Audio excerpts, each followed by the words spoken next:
مقبولیت عمران خان کی برقرار ہے مگر مزاحمت ناکام ہو چکی ہے۔ بات اگر ووٹ پر آ جائے تو تمام تر مشکلات کے باوجود آج بھی تمام سروے یہی کہتے ہیں کہ پاکستان تحریک انصاف اور عمران خان کی مقبولیت برقرار ہے، جس کی ایک تازہ مثال حال ہی میں الیکشن کمیشن آف پاکستان کا پنجاب میں بلدیاتی الیکشن ملتوی کرنا اور پنجاب حکومت کا بلدیاتی نظام میں بڑی بنیادی نوعیت کی تبدیلی کرنا ظاہر آتا ہے۔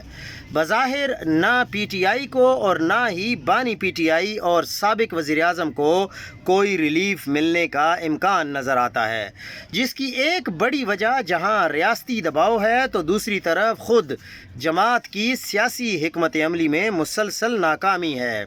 ایسے میں کے پی کے نئے وزیر اعلیٰ نوجوان سہیل آفریدی ایسا کیا مختلف کریں گے جو سابق وزیر اعلیٰ علی امین گنڈاپور نہیں کر سکے؟